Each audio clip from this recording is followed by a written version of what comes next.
주옵소서. 감사드리며 살아계신 예수님의 이름으로 기도리옵나이다. 아멘.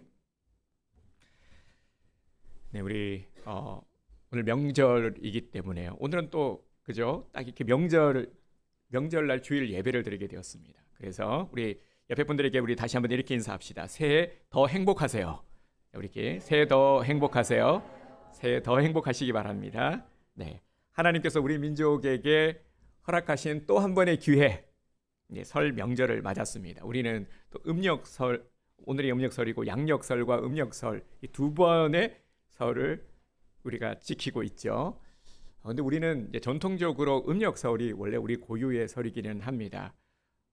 저도 가급적이 구정이라는 단어를 사용하지 않으려고 노력을 하고 있는데요. 왜냐하면은 우리가 다 아시겠지만 이 구정이라는 것은 일제강점기 때 우리 민족을 말살하기 위해서 우리의 이 설을 없애기 위해서 이 붙인 이름이라고 합니다. 그래서 구정이라는 이름이 부정적인 의미가 담겨 있습니다. 그래서 우리가 이 음력 설을 설 명절이라고 칭하고자 합니다. 다시 한번 우리는 이 음력설을 통해서요, 흐트러진 마음을 다잡고 그리고 희미해져 버린 올 한 해 가졌던 마음들, 목표들을 다시 한번 정립하기를 원합니다.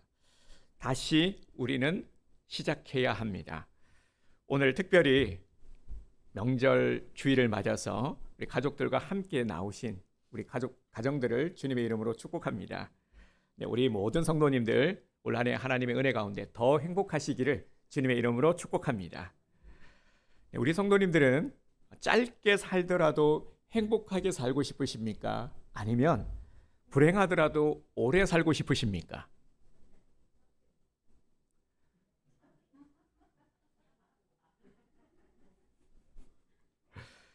네, 여러 의견들이 있는 것 같아요. 오래 행복하게 살고 싶으시죠? 네, 네, 이게 우문현답이 될 것 같습니다. 네, 성경을 통틀어서 오래 행복하게 사셔야죠. 네, 네, 성경을 통틀어서 가장 행복하게 산 사람을 한 사람을 꼽으라면은 누구를 꼽을 수 있을까요? 우리 성도님들은 성경을 통틀어서 이 사람은 정말 행복한 삶을 산 사람이야. 여러 사람이 떠오르죠. 다윗, 요셉, 솔로몬, 아담, 심지어 예수님까지, 그죠? 많은 인물들이 떠오르는데 이 중에서요, 대부분 우리 성도님들이 손꼽는 사람은 아마 솔로몬이 아닐까 싶습니다. 가장 부유했죠. 그러면서도 인생에 큰 굴곡이 없었습니다. 솔로몬은 아버지 다윗으로부터 왕위를 계승받았죠. 그러니까 처음부터 왕자의 신분에서 시작을 해서 왕이 되었습니다. 그리고 솔로몬은 전성기를 이루었습니다. 금은 보화, 소와 양, 당시 부의 상징이 되었던 모든 것들을 넘치도록 가지고 있었습니다. 심지어 말이죠, 아내도 1,000명이나 되었습니다. 우리 일부 예배 때 이 말씀을 전했더니 조영희 권사님이 고개를 흔드시더라고요. 그건 아닌데 하시더라고요. 보통 남자분들이 그런 반응을 보이셔야 되는데 우리 조영희 권사님이 어찌된 일인지 1,000명의 아내 부분에서 고개를 막 흔드시더라고요. 네, 아닌 것 같죠, 그죠? 우리 남자분들, 그죠? 우리 이원우 집사님 1,000명의 아내는 부럽지 않죠? 네, 그렇죠. 네, 네, 저도 마찬가지입니다. 다른 거는 부러워도요, 1,000명의 아내는 좀 안 부러울 것 같은데, 그런데 그만큼 이 당시 능력을 보여주는, 이 능력을 과시하는 겁니다. 하지만 정작 솔로몬은 우리가 부러워하는 모든 것들을 다 갖고 있었지만 행복하지 않았다라고 말했습니다. 오히려 불행했다고 말합니다.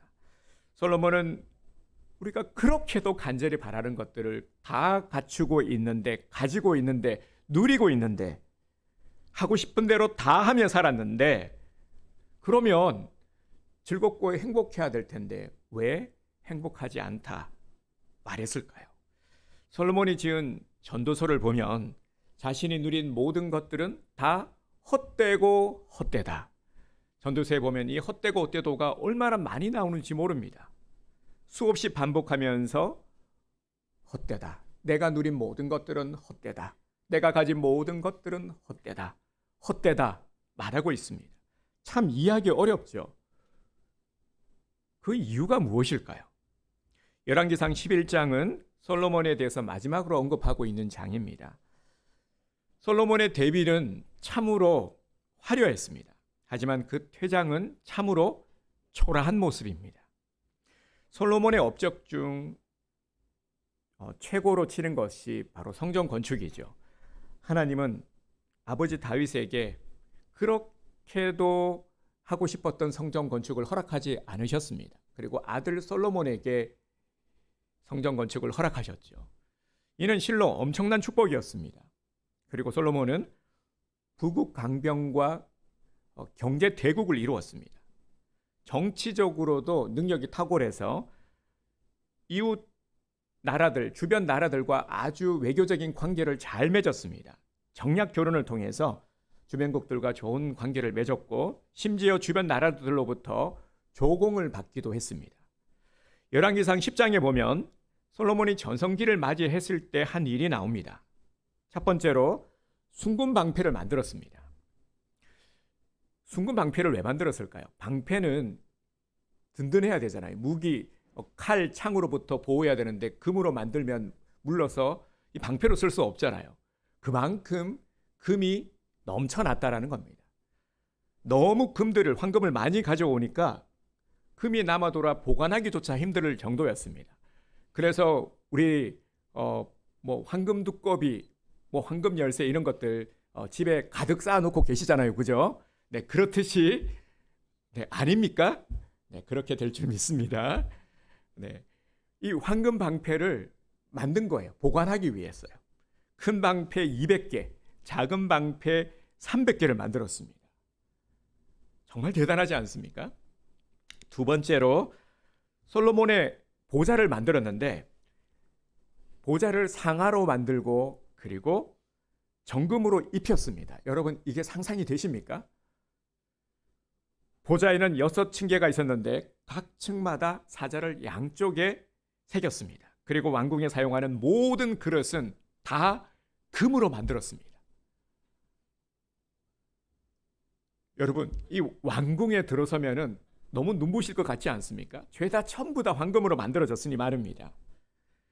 은은 아예 그 가치조차 인정을 받지 못할 정도였습니다.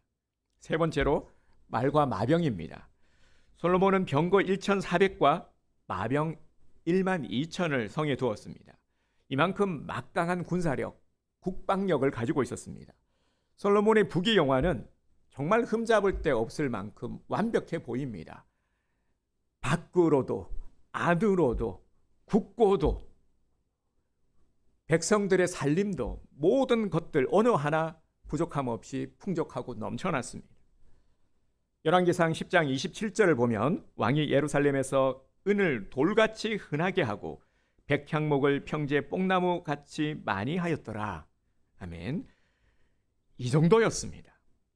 솔로몬의 인생이 이렇게 계속해서 이어졌으면 얼마나 좋았을까요? 하지만 인생은 내가 바라는 대로 되지 않는 특성이 있습니다. 이렇게 승승장구하던 솔로몬도 어느 날부터 내리막길을 내려가기 시작했습니다. 우리 추락하는 것은 날개가 없다 하는 말이 있죠. 이 말처럼 추락은 하고 있는데 날개가 없었습니다. 무엇이 이렇게도 잘 나가던 솔로몬을 추락하게 만든 것일까요? 솔로몬의 인생을 내리막길로 가게 한 그 요인은 무엇일까요? 솔로몬이 무너진 원인은 외적인 요인이 아니라 바로 내적 요인 때문이었습니다. 솔로몬 인생의 하이라이트는 열왕기상 9장 10장이고 인생의 내리막길은 열왕기상 11장입니다. 열왕기상 11장에서 솔로몬이 쇠퇴할 때에 한 일들이 나옵니다. 이것을 잘 살펴보면은 그 원인을 우리가 정확하게 알 수 있습니다. 먼저 솔로몬은 이방 여인을 사랑했습니다. 애굽, 모압, 암몬, 에돔, 시돈, 헷 족속 이런 수많은 나라들로부터 혼인관계를 맺었습니다. 물론 표면적으로는 정략 결혼이라 하지만 2절 말씀을 보면 솔로몬이 그들을 사랑하였더라고 하고 있습니다. 그러니까 솔로몬이 정말 좋아한 겁니다. 좋아서 이렇게 한 것입니다. 이는 하나님과 멀어졌다라는 증거입니다. 솔로몬이 여인들을 사랑하면서 하나님과의 관계가 무너졌다, 완전히 무너졌다 하는 것을 알 수 있습니다. 두 번째로 우상 숭배에 빠졌습니다. 사실 하나님이 이방인들과 결혼하지 말라 하신 이유가 있습니다. 그 이유가 무엇이냐면은 이방 나라의 공주들과 결혼을 할 때마다 우상이 하나씩 들어왔습니다. 4절을 보겠습니다. 솔로몬의 나이가 많았을 때 그의 여인들이 그의 마음을 돌려 다른 신들을 따르게 하였으므로 나이가 많아졌을 때 분별력이 떨어졌습니다. 또 5절을 보십시오. 이는 시돈 사람의 여신 아수다롯을 따르고 암몬 사람의 가증한 밀곰을 따름이라. 아수다롯은 가나안 여신이었고 밀곰은 끔찍하게도 제사를 지낼 때 자녀를 불 가운데 지나가게 했습니다. 그러면 솔로몬은 하나님을 섬기지 않았을까요? 아닙니다. 솔로몬은 하나님을 섬기면서 또 우상도 섬겼던 겁니다. 7절을 보겠습니다. 모압의 가증한 그모스를 위하여 예루살렘 앞 산에 산당을 지었고, 그모스는 전쟁의 신입니다. 그모스도 제사 때 인신 제물을 드렸습니다. 그리고 그모스를 위해서는 솔로몬이 아예 산당도 지어 주었죠. 여러분 어떻습니까? 이 모습을 보면서 어떤 생각이 드십니까? 이는 분명 하나님께서 하지 말라 하신 것을 어긴 죄를 짓고 있는 모습이죠. 우리는 하나님이 무엇을 제일 싫어하시는지를 알고 있습니다. 십계명에서도 하나님께서 하지 말라 명하신 것, 그죠? 첫 계명부터 시작을 해서요, 우상을 섬기지 말 것을 분명히 재차 강조하며 말씀하셨습니다. 그런데 이 모든 것을 다 어기고 있는 모습입니다. 엄청난 죄를 짓고 있는 모습입니다. 하나님은 이런 솔로몬을 향해서 경고의 메시지를 보내주셨습니다. 솔로몬을 돌이키려고 말이죠. 죄의 길로, 내리막길로 향하고 있는 이 솔로몬을 돌이키기 위해서 주님께서는 경고하셨습니다. 정신 못 차리고 우상 숭배에 빠진 솔로몬의 모습을 주님께서는 너무나도 안타까워하셨습니다. 하나님은 그에게 2번이나 찾아오셨습니다. 11장 9절을 보겠습니다. 솔로몬이 마음을 돌려 이스라엘의 하나님 여호와를 떠남으로 여호와께서 그에게 진노하시니라. 여호와께서 일찍이 2번이나 그에게 나타나시고. 아멘. 하나님은 솔로몬에게 경고를 하셔서 다시 살리고자 하셨습니다. 하지만 안타깝게도 솔로몬은 경고를 듣고도 받아들이지 못했습니다. 그래서 하나님은 솔로몬에게서 복을 거둬가셨습니다. 하나님은 솔로몬에게 하나님의 율법을 지키면 하나님께서 그 왕국과 자손들을 든든히 세워주겠노라 분명히 약속하셨습니다. 11절부터의 말씀을 보면 결국 분열 왕국으로 가게 되는 요인이 됨을 알 수 있습니다. 반란이 일어나고 나라가 분열되어 결국 쪼개어지고, 여러분 이 이후에 솔로몬 이후에 어떤 일이 벌어지는지 알고 계시죠? 분열 왕국, 북이스라엘, 남유다, 이렇게 나라가 분열되는 요인이 바로 여기에 있습니다. 왕권이 넘어가게 되죠. 결국 하나님 앞에서 죄를 이기지 못한 결과 모든 북의 영화를 다 잃어버리게 됩니다. 잃어버리는 정도가 아니라 이때부터 이스라엘은 엄청난 고통의 소용돌이 속으로 들어가게 됩니다. 나라가 쪼개지고 분열하고 싸우고 빼앗기고 포로로 끌려가고 온갖 수모를 당해야 했습니다. 여기서 우리는 이런 생각을 하게 됩니다. 만일 솔로몬이 하나님의 경고를 무시하지 않고 받아들였다면 어떻게 되었을까? 솔로몬이 이방 여인을 사랑하지 않고 우상 숭배에 빠지지 않았더라면 어떻게 되었을까? 솔로몬이 이 세상에서 성공하고 유명해지는 것보다, 자신의 명성을 유지하기 위해 애씀보다 이스라엘의 영적 부흥운동을 주도했더라면 어떻게 되었을까? 그랬다면 완전히 이스라엘은 달라졌을 것입니다. 솔로몬은 북이 영화를 누린 왕으로만 기억되는 것이 아니라 이스라엘의 부흥을 일으킨 가장 위대한 영적 지도자로 기억되었을 겁니다. 전도서의 내용도 완전히 달라졌겠죠. 헛되고 헛되며 헛되고 헛되니 모든 것이 헛되도가 아니라 복되고 복되며 복되고 복되니 모든 것이 복되도다로 바뀌지 않았을까요? 하지만 솔로몬은 하나님의 말씀이 그렇게 중요한지 몰랐습니다. 정말 모르는 모습이죠. 알았다면 이렇게 하지 않았겠죠. 믿음으로 사는 삶이 얼마나 중요한지 몰랐습니다. 자신의 부와 명예, 솔로몬은 아쉬울 게 없었거든요. 이방 나라에서도 찾아오고 발 앞에 무릎을 꿇고 엎드리고 칭송하고, 여기에 취해서 솔로몬은 하나님의 음성을 듣지 못했습니다. 믿음을 놓쳐버렸습니다. 여러분, 모든 것을 가진 솔로몬이 무너진 결정적 원인이 무엇입니까? 9절 말씀을 보겠습니다. 솔로몬이 마음을 돌려 이스라엘의 하나님 여호와를 떠나므로 여호와께서 그에게 진노하시니라. 아멘. 하나님 여호와를 떠남으로. 여러분, 바로 이겁니다. 무너진 결정적 원인은 그가 하나님을 먼저 떠났기 때문입니다. 여러분, 사울 왕 아시죠? 제가 사울 왕에게 붙여준 닉네임이 하나 있습니다. 교회 오빠의 조상. 교회 오빠의 조상이 사울 왕입니다. 왜냐하면요, 사울 왕은 정말 외모로 보나 성품으로 보나 아주 훌륭한 사람이었거든요. 성경에도 그렇게 기록하고 있지 않습니까? 그래서 사무엘이 사울에게 기름을 부어서 초대 왕으로 삼았죠.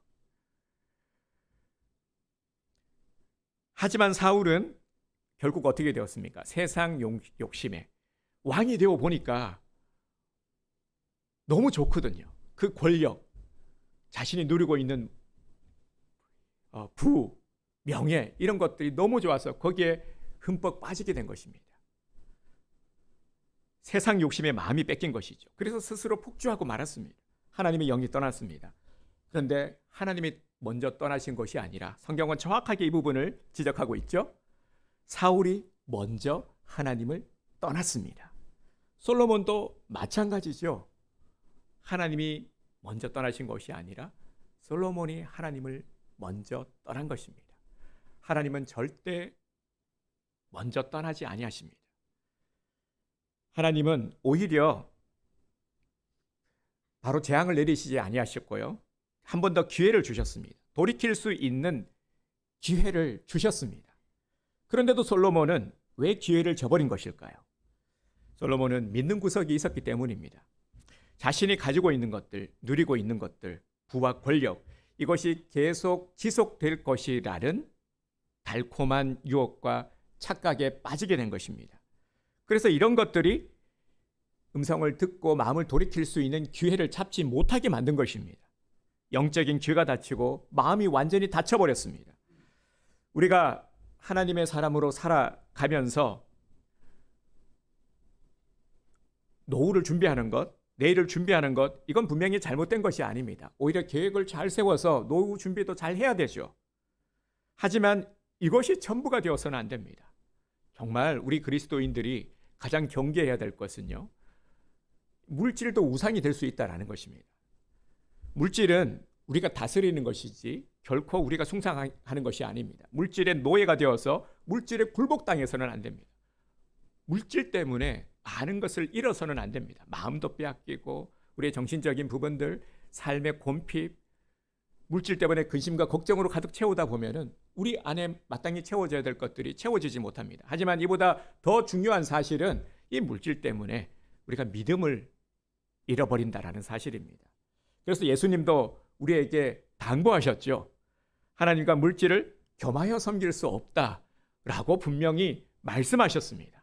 너무 중요하기 때문에 우리의 믿음의 선조들이, 그렇게 하나님의 축복을 많이 받은 너무나도 많은 우리 믿음의 선조들이 이 물질 때문에 넘어졌다라는 것입니다.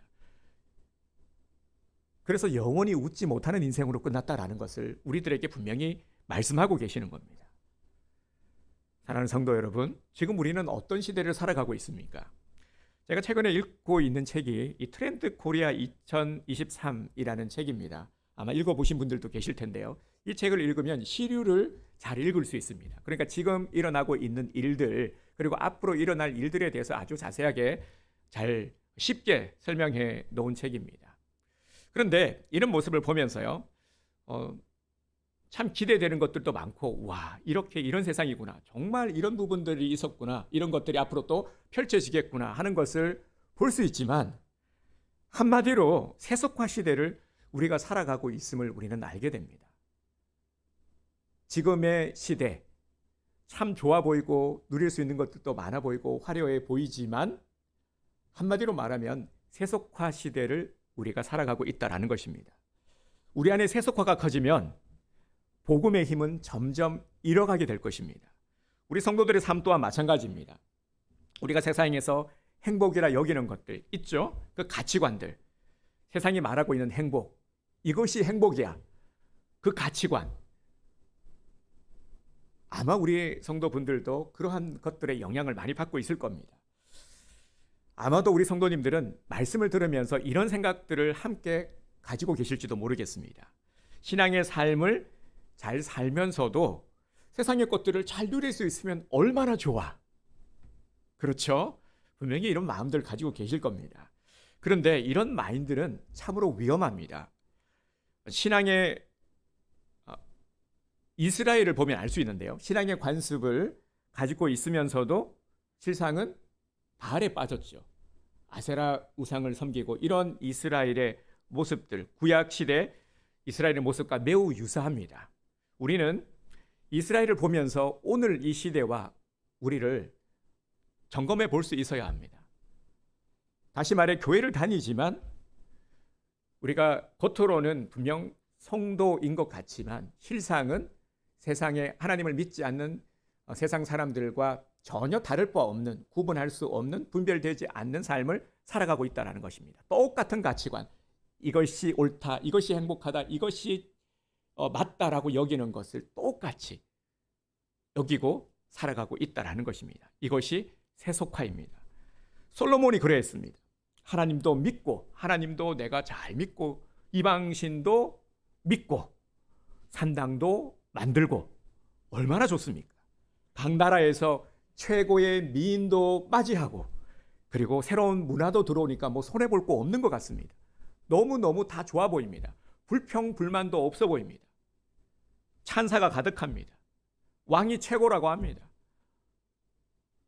모든 것이 안정되어 보이고 좋아 보였습니다. 하지만 어떻게 되었습니까? 오래 가지 못해 이 모든 것들이 무너지고 말았습니다. 와르르 무너지고 말았습니다. 하나님의 말씀을 듣지 않고 내 좋을 대로, 내가 하고 싶은 대로, 내 소견에 옳은 대로 그렇게 해버리면은 자꾸 세속화가 자꾸 쌓여갈 수밖에 없는 겁니다. 그러다 보면은 나중에 종국에는 어떤 현상까지 생기냐면은 굳이 교회 다닐 필요가 뭐가 있어? 그냥 하나님만 믿으면 되지. 굳이 교회 가서 예배 드릴 필요가 뭐가 있어?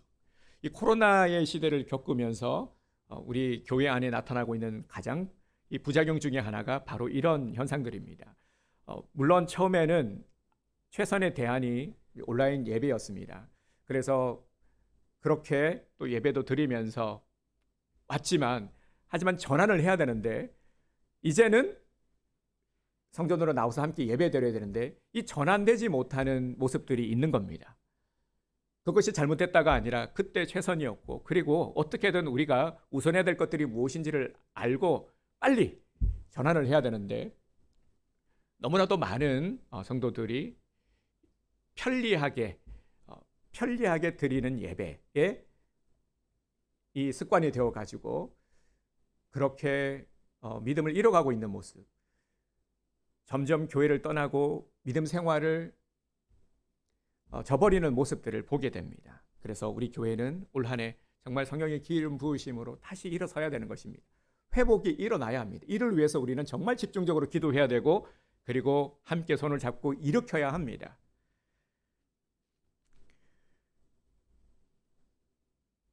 하나님의 처방이 무엇입니까? 이런 우리들에게 주신 하나님의 처방은 바로 본질, 신앙의 본질을 회복하라는 것입니다.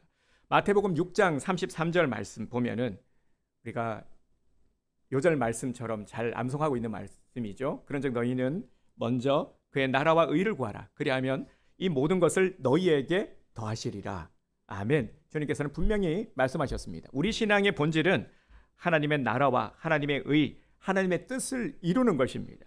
그러면 하나님께서 이 모든 것들을 다 주마 약속하셨습니다.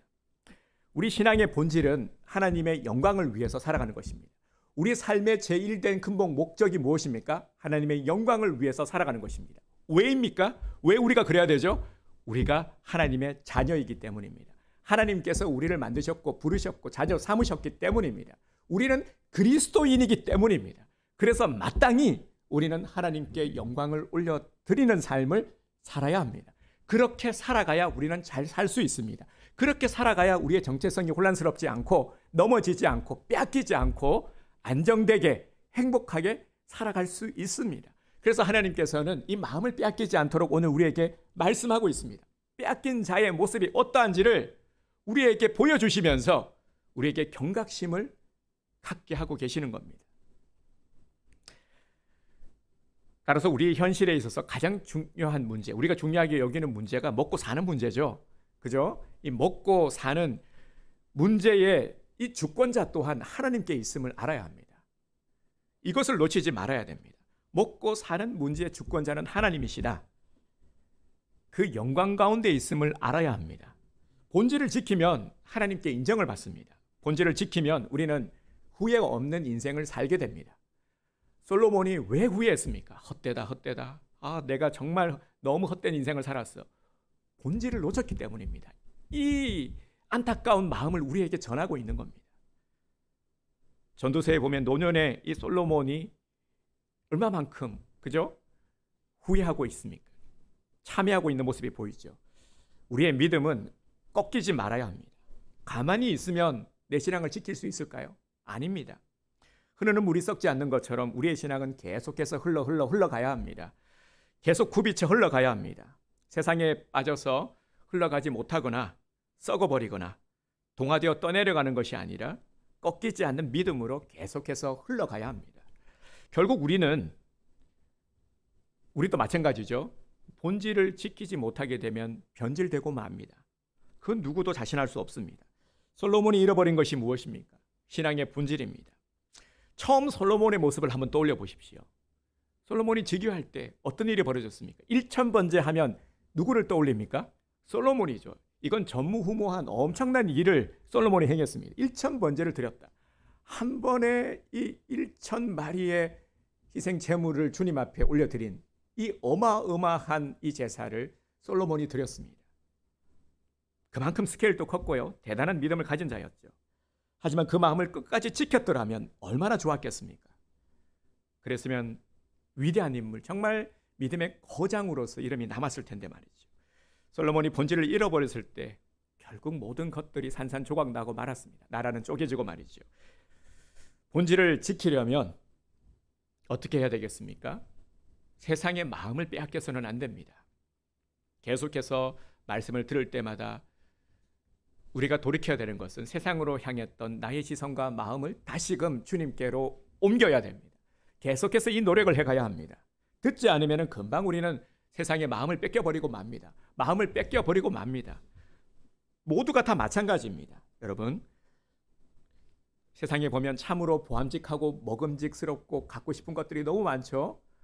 너무 많지 않습니까? 왜 이렇게 좋은 것들이 많은지. 우와, 나도 이랬으면 좋겠어. 나도 갖고 싶어. 나도 이거 하고 싶어.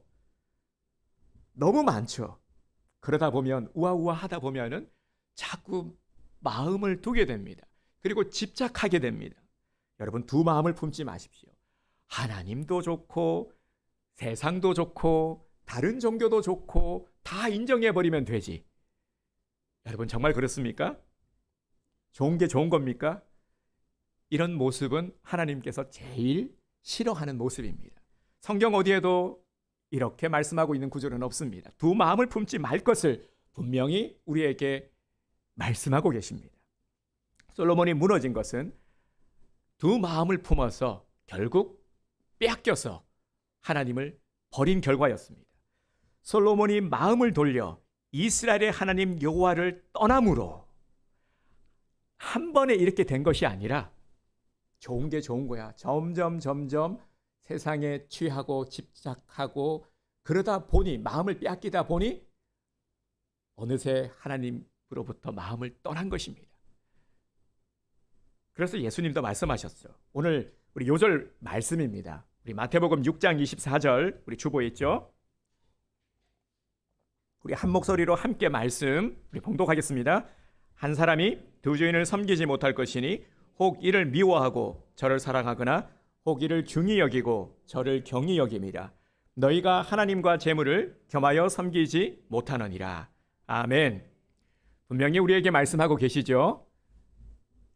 예수님의 말씀입니다. 예수님의 말씀 앞에 우리는 그 어떤 변명도 핑계도 될 수 없습니다. 하나님은 우리를 너무 잘 알고 계십니다. 나를 너무 잘 알고 계세요. 나 너무 부끄러워요. 굳이 말할 필요가 없어요. 이 연약함도 알고 계시고요. 우리들이 하는 실수, 죄에 자주 걸려 넘어지는 이런 모습도 다 지켜보고 계십니다. 하지만 우리에게는 희망이 있습니다. 또 한 번의 기회가 있습니다. 우리에게 기회를 주시기 위해서 솔로몬에게 그러셨던 것처럼 사울에게 그러셨던 것처럼 주님께서는 말씀하시는 겁니다. 기회를 주시려고. 기회는 말씀을 통해서 우리에게 임하는 것입니다. 그래서 오늘 우리들에게도 말씀하여 주시고요. 또 얼마나 좋은 날입니까? 우리 음력설이지 않습니까? 우리 민족을 사랑하시사 주님께서 우리에게 주신 또 한 번의 기회, 바로 음력설을 또 맞이하지 않았습니까? 그래서 오늘은 너무너무 좋은 날입니다. 우리 하나님은 어떤 분이십니까? 은혜로우시고 자비로우시고 노하기를 더디하시는 분이십니다. 하나님은 오래 참으시는 분이십니다. 그런데 말이죠, 하나님의 인내는 끝이 있음도 알아야 합니다. 기회의 문이 닫히는 날, 심판의 날은 반드시 찾아옵니다. 하나님의 경고는 협박이 아닙니다. 우리의 하나님은요, 우리를 막 꼼짝달싹하지 못하게 막 무섭게 만들어서 그렇게 우리를 몰아가고자 하시는 분이 아닙니다. 하나님의 경고는 은혜입니다. 우리를 살리고자 하시는 하나님의 사랑입니다. 하나님의 사인은 우리를 죽이려고 하는 것이 아니라 살리고자 하시는 것입니다. 하나님의 경고를 은혜로 받아들이는 사람은 결코 무너지지 않습니다.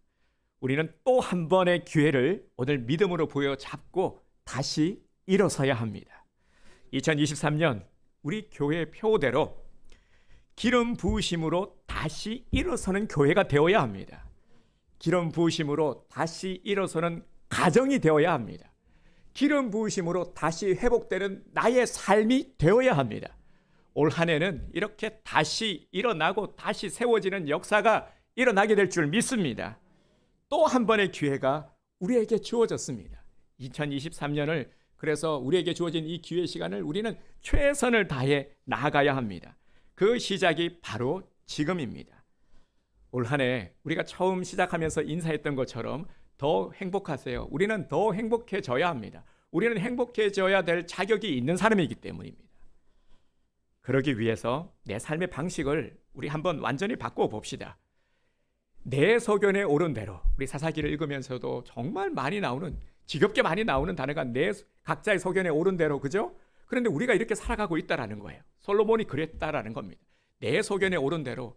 우리는 얼마나 똑똑한지 모릅니다. 우리는 정말 한마디 하면 두마디 하지 않습니까? 너무 아는 것도 많고 똑똑합니다. 그런데요, 우리가 하나님 앞에서만큼은 정말 모든 것을 내려놔야 됩니다. 우리가 많이 안들, 박식한들 하나님보다 더 많이 알겠습니까? 우리는 이런 우리의 한계를 인정해야 됩니다. 오늘날 일어나고 있는 많은 일들, 자연재해, 우리가 기근, 이 코로나를 통해서도 분명히 깨닫게 된 것이 무엇입니까? 바로 우리의 한계라는 겁니다. 코로나 한 방 터지니까 전 세계 꼼짝 못하지 않습니까? 그 누구 하나, 그죠? 나서서 이를 해결하지 못합니다. 꼼짝하지 못하는 것, 우리가 정말 하나님의 위엄 앞에 우리는 무릎 꿇어야 하는 것입니다. 정말 우리의 교만을 내려놔야 됩니다. 이제 정말 우리는 다시 시작을 해야 됩니다. 올해 이것을 우리는 이루어 가야 합니다. 그래야 우리는 살 수 있습니다. 이제 내 소견에 옳은 대로 내 만족을 위해 내가 하고 싶은 대로 내 욕심을 따라가는 삶이 아니라 정말 주님을 위해서 살아봅시다. 솔로몬은 자기 만족을 위해 살다가 마지막에 비참했습니다. 여러분, 진정한 승자는 누구입니까? 마지막에 웃는 자가 승자 아니겠습니까? 그렇죠? 진짜 행복한 사람은 마지막에 행복하다라고 말할 수 있는 사람이 진짜 행복한 사람인 겁니다. 참 행복을 누린 삶이죠. 우리 그리스도인의 삶은 마지막이 더 만족스럽고 더 행복한 삶이어야 합니다. 마지막이 더 행복한 사람이 바로 우리 그리스도인들입니다. 우리가 바로 그러한 삶을 사는 자들입니다. 예수님의 가르침대로 이 땅에 보물을 쌓아가기 위해서 자꾸 집착함이 아니라 우리의 보물은 어디에 쌓아두라고요? 하늘에 쌓아둬야 합니다. 그리고 하루를 살아도 기쁨으로 살아갑시다. 하루 24시간 얼마나 짧은 시간입니까? 한순간을 살아도 사랑하며 삽시다. 하루를 살아도 후회하지 않을 삶을 삽시다. 그러기 위해 온전히 나를 주님께 맡겨드립시다. 주님만이 나의 길입니다. 주님만이 나의 길이요, 진리요, 생명이십니다. 오늘 또 한 번의 기회를 부여잡고 행복을 놓치지 않는 우리 온드림 교회의 성도가 되시기를 주님의 이름으로 축복합니다. 오늘 우리 준비한 찬양은 우리 더 행복해지기 위해